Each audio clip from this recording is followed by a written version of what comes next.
Capítulo 22, versículo 14, diz assim: Chegada a hora, Jesus se pôs à mesa e os apóstolos estavam com ele. Então Jesus lhes disse: Tenho desejado ansiosamente comer essa Páscoa com vocês antes do meu sofrimento, pois eu lhes digo que nunca mais a comerei, até que ela se cumpra no reino de Deus. E pegando um cálice, depois de ter dado graças, disse: Peguem e repartam entre vocês, pois eu digo a vocês que de agora em diante não mais beberei do fruto da videira, até que venha o reino de Deus. E pegando um pão, tendo dado graças, o partiu e lhes disse, dizendo: Isto é o meu corpo que é dado por vocês. Façam isto em memória de mim. Do mesmo modo, depois da ceia, pegou o cálice, dizendo: Este cálice é a nova aliança no meu sangue derramado por vocês. Mas eis que a mão do traidor está comigo à mesa, pois o Filho do Homem vai segundo o que está determinado, mas ai daquele por quem ele está sendo traído. Então começaram a perguntar entre si qual deles seria o que estava para fazer isso. Vamos orar? Senhor Deus, que essa palavra santa, palavra que é revelada pelo Senhor, penetre o nosso coração essa noite e transforme, Pai, que a gente venha comer hoje o pão da vida, Cristo em nós, por meio da Tua palavra e por meio do sacramento da ceia. Alimenta a nossa vida essa noite, Pai, como nós precisamos do Senhor, precisamos da Tua graça, precisamos entender aquilo que o Senhor fez por nós. Então, Espírito Santo, haja essa noite para a glória de Jesus. Sim, eu oro, Pai. Amém.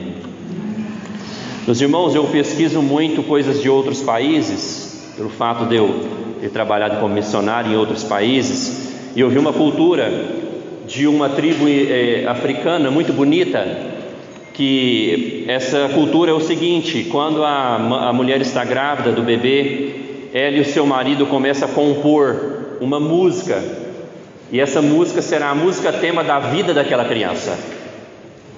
Bonito, né? Os pais, eles compõem uma música para o seu filho, e daí essa música, ela é cantada durante o nascimento, ela é cantada durante rituais de mudança de passagem. O que é isso? Toda cultura tem rituais de mudança de passagem. Nós também temos, né? O menino forma no ensino fundamental, depois tem a festa das meninas de 15 anos, depois tem a festa daqueles que passaram na faculdade, daí tem casamento, daí depois tem as bodas, né? 25 anos, eu esqueci qual que é a boda de 25 anos, bodas de 30, né? E daí tem a cerimônia que ninguém quer, essa cerimônia, que é o funeral. Então a nossa vida é marcada por momentos, e nessa cultura africana, em todo momento de ritual de passagem, eles cantam a música da pessoa, e nessa música vem afirmando, né, aquilo que a pessoa é para os seus pais. No caso, bonito, alegre, próspero, enfim, de acordo com o que os pais foram autores da música para o seu filho. Nós vamos ver hoje, meus irmãos, que de alguma maneira a Santa Ceia, a mesa do Senhor, é uma canção de Cristo para nós, de quem nós somos. Nós vamos falar hoje de mesa. Quem que você gosta que se assenta na sua mesa? Mesa geralmente é lugar de intimidade, né? A gente não coloca qualquer um para sentar na nossa mesa. Então é lugar de família, é lugar de amigos íntimos. Geralmente a gente coloca pessoas que a gente acha boas, dignas. Você não colocaria um traidor na sua mesa, não é verdade? É difícil, né, pensar isso. Mas, meus irmãos, o contexto desse texto, da ceia do Senhor, a última Páscoa com seus discípulos, era quinta-feira, e a gente sabia que naquela noite, naquela madrugada, Jesus seria preso. Então faltava mais um dia de vida de Jesus na terra, né? Antes de ressuscitar. E ele escolhe a sua última refeição com os seus amigos íntimos. Ele escolhe sua última refeição com aquelas pessoas que ele gostaria, que ele amava. Meus irmãos, então hoje nós vamos ver aqui que a mesa da graça é uma mesa onde Jesus come com pecadores. E aqueles que comem com Ele hoje vão comer com Ele também na eternidade. Só vão comer com Jesus na eternidade aqueles que comem com Ele hoje. Só esses. É interessante que os fariseus, eles tinham uma acusação contra Jesus. Uma das acusações dos fariseus, dos religiosos, era que Jesus comia com pecadores. Em Marcos, no capítulo 2, versículo 16, diz o seguinte: os escribas, os fariseus, vendo Jesus comer na companhia de pecadores e publicanos, perguntavam aos discípulos dele: por que ele come e bebe com publicanos e pecadores?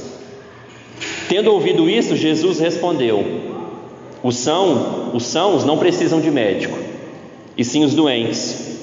Eu não vim chamar justos, e sim pecadores. Uma das críticas de Jesus, dos religiosos, é que Jesus comia com publicanos, pessoas de má índole na sociedade, e Jesus comia com pecadores. Mas cá entre nós, meus irmãos, se Jesus não come com pecadores, ele passaria os seus 30 e poucos anos de vida comendo sozinho. Chato, né? Comer sozinho a vida inteira. Jesus comia com pecadores, era uma das acusações. Mas se ele não come com pecadores, ele ia comer com quem? Jesus come com pecadores. Meus irmãos, eu quero falar então um pouquinho da mesa, esse lugar de relacionamento. A igreja, na verdade, ela é uma grande mesa. Essa mesa aqui é muito simbólica, porque a igreja é uma grande mesa. A igreja é um grande lugar de relacionamento, aonde Jesus se assenta com pecadores, comigo e com você. É um lugar de relacionamento, e essa mesa é Deus Pai e Deus Filho nos dando a destra da comunhão. Hoje de manhã nós vimos um texto na escola dominical, onde o apóstolo João fala assim: aquilo que nós vimos e anunciamos a vocês é que vocês tenham comunhão conosco, e a nossa comunhão é com o Pai e com o Filho. O apóstolo João falando: se vocês tiverem comunhão com a igreja, vocês vão ter comunhão com o Pai e com o Filho.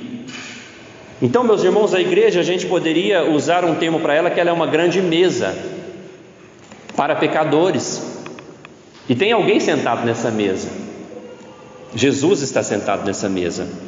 O objetivo, meus irmãos, de Deus criar homens e mulheres foi para se relacionar conosco, sabia disso? É por isso que a Bíblia fala que nós somos criados à imagem e semelhança de Deus. Os animais não têm capacidade de relacionamento, até que às vezes a gente acha, né, que um cachorrinho é filhinho, né? Mas ele não tem capacidade de interagir conosco, assim como um outro ser humano. Então nós, seres humanos, foram criados à imagem e semelhança de Deus, que significa também a capacidade de se relacionar. Mas aí nós sabemos que o pecado, ele quebrou a nossa comunhão com Deus, a nossa relação com Deus. Mas Jesus veio restaurar. Se você olhar no versículo 15, diz que Jesus disse para eles: tenho desejado ansiosamente comer essa Páscoa com vocês antes do meu sofrimento. Jesus estava ansioso para comer aquela Páscoa com eles. Jesus se torna um de nós, meus irmãos, para vir comer com pecadores e para restaurar a nossa comunhão com Deus Pai. Jesus veio nos colocar de volta no propósito para o qual nós fomos criados. Nós fomos criados para nos relacionar com Deus, mas o pecado quebrou a nossa relação com Deus, porque Deus é santo. Mas Jesus veio restaurar isso. A mesa, meus irmãos, é um lugar de relacionamento, e ela está aberta para qualquer pecador. E uma mesa, ela cura, uma mesa abençoa. Por isso que famílias, casais, você tem que investir na sua mesa, na sua casa. Às vezes há famílias que nunca sentam para comer juntos, e quando sentam, os meninos estão no celular ou no tablet. Então não tem olho no olho. Invista na mesa da sua casa. Talvez compre até uma mesa bonita lá, uma maior, e inclua pessoas nessa comunhão. Meus irmãos, isso é tão importante. Eu lembro que eu fui fazer um curso nos Estados Unidos, e daí nos Estados Unidos é muito forte o Thanksgiving Day, que é o dia de ações de graça. E nesse dia as famílias se reúnem. E daí eu lembro que a nossa professora do curso, ela pegou e falou assim: vocês vão passar o dia de ação de graças aonde? Eu falei: olha, eu sou do Brasil, né? Eu não conheço ninguém aqui. Ela falou: não, você vai passar o dia de ação de graças na minha casa. E quando eu cheguei na casa dela, a professora Terry, lembro do nome dela até hoje, ela tinha convidado vários estrangeiros que não tinham família para comer na mesa dela. Eu me senti tão acolhido, na verdade, por Deus. Eu me senti Deus me acolhendo, cuidando de mim num país estranho, porque alguém abriu a sua mesa para a minha pessoa e para a minha família. Meus irmãos, então nós vimos que nesse texto nos mostra que pecadores estão à mesa. O traidor está na mesa. Nós sabemos quem é o traidor. Jesus fala no versículo 21: mas eis que a mão do traidor está comigo à mesa. Mas eu achei interessante, meus irmãos, o versículo 23, ao ouvirem isso, diz que eles começam a perguntar entre si qual deles seria que ia fazer isso. Então achei interessante isso, porque eles viram em si a possibilidade de ser um dos traidores. Então eles começaram a perguntar entre si assim: será que esse que Jesus falou sou eu? Será que eu sou um deles, um que vou trair Jesus? Meus irmãos, todos nós tínhamos o potencial no nosso coração de ser um Judas, um traidor de Jesus. Todos nós temos esse potencial no nosso coração de fazer pecados terríveis. Então eu gostei dos discípulos, eles ficaram em dúvida: será que sou eu? Porque nós achamos, meus irmãos, que sempre o pecado das outras pessoas são mais graves do que o nosso. Mas você sabe qual foi a diferença de Judas para Pedro? Olha comigo no mesmo capítulo 22, no versículo 31. Diz assim: Simão, Simão, eis que Satanás pediu para peneirar você como trigo. Eu, porém, orei por você para que a sua fé não desfaleça, e você, quando voltar para mim, fortaleça os seus irmãos. Qual que é a diferença de Judas para Pedro? Jesus intercedeu por Pedro. Ele não intercedeu por Judas, porque Judas estava determinado a ser o traidor. Pedro, inclusive, meus irmãos, depois a gente vê que ele nega Jesus, mas naquele momento ele só não cai nas mãos de Satanás, porque Jesus intercedeu por ele. Sabe qual a nossa diferença então para Judas? Que Jesus intercedeu por nós, porque há o potencial no nosso coração de ser um pecador à mesa, traidor de Jesus como Judas. Todos, meus irmãos, nessa mesa são indignos. Todos aqueles discípulos eram indignos, porque se você ver depois do versículo 24 até o 30 desse mesmo capítulo, eles estão com uma discussão tão tola. Eles estão perguntando assim: quem que é maior entre nós? Quem que é o melhor entre nós será aqui? Veja que discussão tola, irmãos.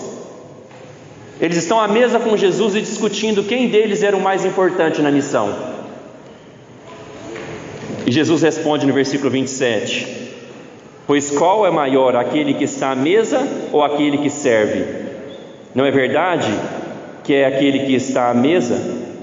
Pois no meio de vocês eu sou como quem serve. Naquela mesa ali, Jesus era o maior. Por que ele era o maior? Porque Jesus estava servindo eles. Então vejam, meus irmãos, que essa mesa, nós somos totalmente indignos de assentar nela.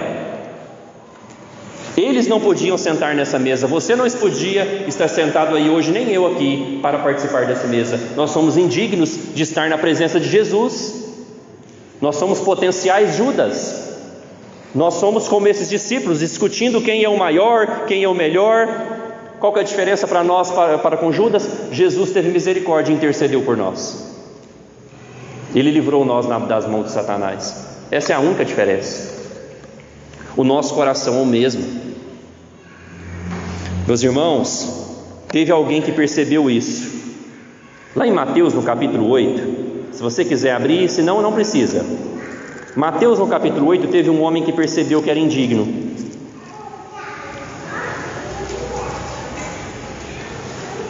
Mateus 8:8 diz o seguinte: aqui, para vocês entenderem, um centurião, ele pediu para Jesus ir curar o servo dele que estava na casa dele de cama. E daí no versículo 7, Jesus fala: eu vou lá curar ele. E no versículo 8 o centurião responde: Senhor, não sou digno de recebê-lo em minha casa, mas apenas mande uma palavra e o meu servo será curado. Esse homem entendeu isso: Senhor, você não pode entrar na minha casa, porque eu não tenho dignidade para receber o Senhor na minha casa. Não vai lá não. Um centurião romano entendeu isso. Meus irmãos, o convite para participar dessa mesa, o convite para ter comunhão com Deus que Ele fez para nós, é para pecadores indignos. Nós somos indignos de participar disso. Você já pensou em colocar alguém indigno na sua mesa? Já pensou em colocar alguém indigno aos seus olhos na sua mesa? Jesus disse que é para a gente fazer isso, sabia? Olha comigo agora em Lucas capítulo 14. Já está em Lucas? Vai no capítulo 14 agora. Lucas capítulo 14, do versículo 12 a 15. Jesus tinha sido convidado para um jantar e ele diz, Lucas 14:12: depois Jesus disse ao que havia convidado: quando você der um jantar ou uma ceia, não convide os seus amigos, nem os seus irmãos, nem os seus parentes, nem os seus vizinhos ricos, para não acontecer que eles retribuam o convite e você seja recompensado. Pelo contrário, ao dar um banquete, convide os pobres, os aleijados, os cegos e os coxos, e você será bem-aventurado pelo fato de não terem com eles com que recompensá-lo. A sua recompensa será recebida na ressurreição dos justos. Isso aqui que Jesus manda a gente fazer foi o que a Terry fez comigo nos Estados Unidos. É o dia de comemoração americana. Eu não era digno de estar naquele convite. E isso que Jesus fala foi o que Ele fez conosco. Ele dá uma ceia, Ele dá um banquete, e Ele convida os pobres, que somos nós, pobres de espírito. Nós somos esses aleijados que não conseguimos andar sozinhos espiritualmente. Nós somos esses cegos que precisa dele abrir os nossos olhos. Nós somos esses indignos que Jesus nos chama e nos manda fazer igual Ele fez. Então comece a cogitar, a colocar na sua mesa pessoas que você, aos seus olhos, são indignas, agindo como Jesus. Mas meus irmãos, como nós não devemos sentar nessa mesa, por que nós estamos aqui hoje? Por que Jesus estava sentando na mesa com traidores? Por que Jesus estava sentando na mesa com um homem que ia negá-lo? No mesmo dia, meus irmãos, Jesus estava à mesa com um homem que iria traí-lo no mesmo dia, passando para o outro lado, do lado do inimigo. Por que Jesus faz isso? Por que Jesus hoje chama a gente para vir para a igreja e sentar na mesa junto com Ele? Por quê? Porque a Bíblia fala que Deus amou o mundo de tal maneira que deu o seu Filho unigênito, para todo que nele crê não pereça, mas tenha a vida eterna. Deus nos amou. Deus nos amou, nós sendo ainda pecadores. É por isso que Ele nos chama. Ele nos chama para sentar nessa mesa. E Ele está aqui, meus irmãos, nesse texto, cumprindo a Páscoa. Versículo 15 fala que é a última Páscoa, e Jesus estava ansioso para cumpri-la, ela, antes do seu sofrimento. A Páscoa, o que significa? No Egito, vocês lembram? O sangue colocado nos umbrais das portas, porque naquela noite Deus ia punir os filhos dos egípcios, e todo aquele que tivesse o sangue do cordeiro nos umbrais das suas portas, diz que o anjo ia passar por cima. Por isso Páscoa significa passar por cima. A ira de Deus passou por cima daqueles que tinham o sangue do cordeiro nos umbrais das suas portas. O que significa a Páscoa também? A libertação do Egito. Naquele dia o povo foi livre para adorar a Deus, livre das mãos de Faraó. Então Jesus está para cumprir a Páscoa, e ele fala que não mais a comerá até que ele cumpra ela no reino de Deus, no final do versículo 15. É tão interessante aqui, meus irmãos, a ceia do Senhor, de Jesus com seus discípulos, porque na ceia tinha que ter um cordeiro assado, cordeiro macho, sem defeito nenhum, tinha que ser o cordeiro, e tinha que ser um cordeiro até de 1 ano, ou seja, jovem, e deles tinha que assar aquele cordeiro. Acho tão interessante a ceia do Senhor aqui, porque o cordeiro estava ali assado, mas o cordeiro também estava falando com eles, porque a Bíblia diz que Jesus é o Cordeiro de Deus que tira o pecado do mundo. Então o cordeiro, Jesus falando com eles, ele pega aquele cálice e manda eles repartirem. Repartam entre vocês o cálice. Repartam entre vocês. Então essa mesa da comunhão com Cristo é dele com os seus discípulos, com aqueles que já assumiram um compromisso com ele, mesmo sendo aqueles que ainda são pecadores. E o cálice, meus irmãos, Jesus vai dizer no versículo 20 que esse é o cálice da nova aliança derramado no sangue dele, derramado por nós. Aquele sangue colocado nos umbrais das portas no Egito era apenas um simbolismo, uma sombra daquilo que Jesus faria. O sangue de Jesus vertido naquela cruz, nas suas mãos furadas, nos seus pés furados, na sua testa machucada pela aquela coroa de espinhos, as suas costas machucadas e faltando pedaço, porque os soldados romanos batiam, e diz que aquele chicote, quando voltava, ele tirava pedaços das costas. Jesus estava naquela cruz nu, totalmente ensanguentado. Por quê? Porque ele nos amou, porque ele quis ter uma aliança eterna conosco. E para que a gente tivesse uma aliança eterna com Deus, o sangue de alguém inocente, de um homem perfeito, tinha que ser derramado no nosso lugar. Esse que significa o cálice. E a gente vê que Jesus manda repartir entre eles, ou seja, a comunhão com Cristo e a comunhão dos discípulos é uma comunhão de repartir. Na igreja nós somos chamados para repartir as coisas. Hoje nós vimos de manhã, nós repartimos coisas espirituais e coisas materiais entre nós. A igreja é um local de compartilhar, é um local de repartir. Meus irmãos, mas Jesus também pega o pão. O pão vai estar no versículo 19 e diz o seguinte: ele pegando o pão, tendo dado graças, o partiu e lhes disse, dizendo: isto é o meu corpo que é dado por vocês, façam isto em memória de mim. Jesus outrora ele foi chamado de o pão da vida, o pão que desceu do céu para nos alimentar. E agora, meus irmãos, ele pega aquele pão e fala que é o corpo dele, que ele deu o seu corpo por nós. O profeta Isaías profetizou isso em Isaías 53. Isaías 53, no versículo 5, o profeta profetiza isso que Jesus está falando que ia fazer aqui. Diz o seguinte: mas ele foi traspassado por causa das nossas transgressões e esmagado por causa das nossas iniquidades. O castigo que nos traz a paz estava sobre ele, e pelas suas feridas fomos sarados. Meus irmãos, dá para você imaginar isso? Esmagado por causa das nossas iniquidades. Jesus foi esmagado na cruz pela ira de Deus. Por isso que teve trevas de meio-dia às 3, escuro do meio-dia às 3, porque ali o Filho de Deus estava recebendo a ira do castigo de Deus dos nossos pecados. Ele estava tendo seu corpo moído na cruz. Diz que nós temos a paz porque ele foi castigado. Diz que nós fomos sarados dos nossos pecados porque ele foi ferido no nosso lugar.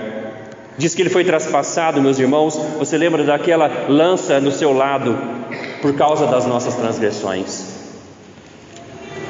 Então toda vez que você estiver comendo esse pão, ao mastigar ele, Imagine que você está mastigando o corpo de Jesus. Você está moendo aquele pão, sabendo que o corpo de Jesus foi moído por causa dos nossos pecados. O seu sangue foi derramado por causa dos nossos pecados. E esse sangue, meus irmãos, como nós cantamos naquela música, ele nos torna aptos para participar da mesa do Senhor. Ele nos torna aptos para ter comunhão de volta com Deus Pai. Essa comunhão que foi quebrada no Éden por causa do nosso pecado. E Jesus fala que Ele é o sangue da nova aliança. A velha aliança ficou para trás. Aqui era a última Páscoa. Aqui foi o último cordeiro assado. Agora na nova aliança nós não celebramos a Páscoa, nós celebramos a ceia.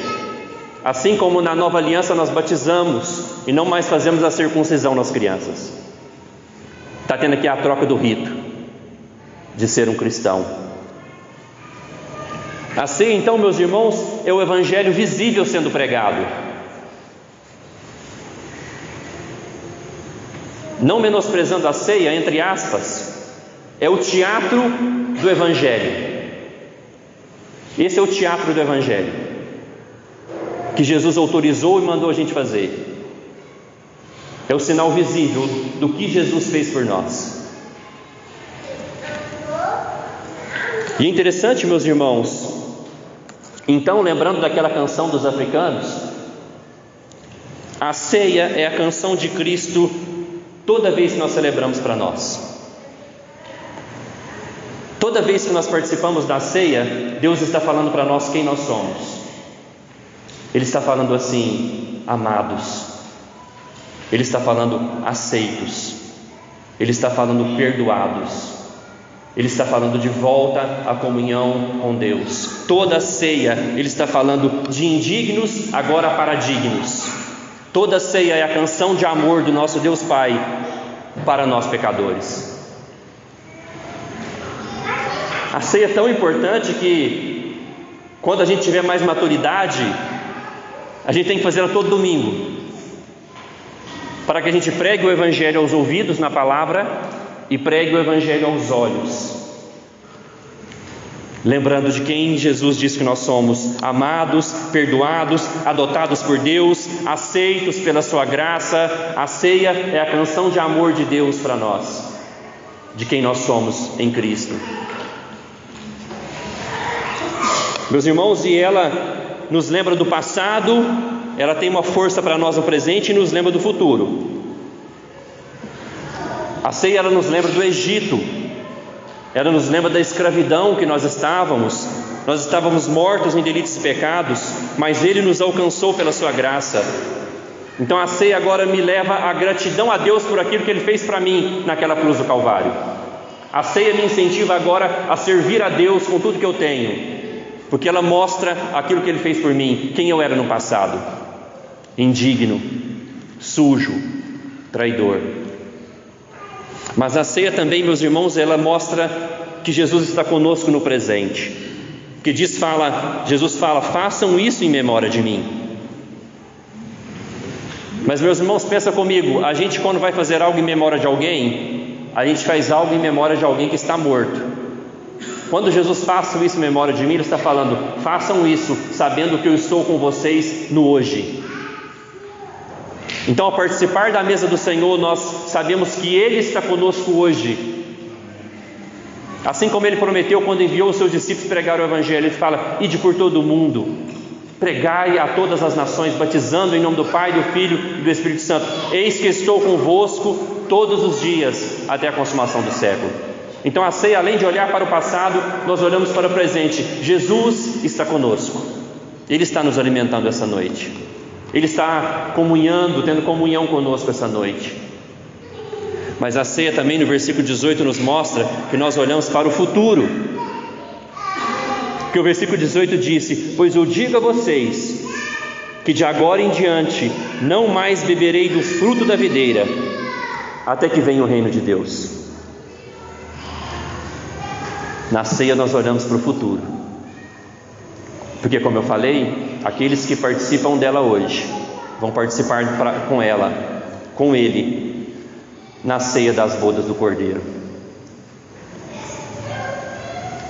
A ceia, meus irmãos, seria mais ou menos aquilo que Jesus disse da parábola da videira verdadeira, onde diz: eu sou a videira verdadeira e vocês são os ramos.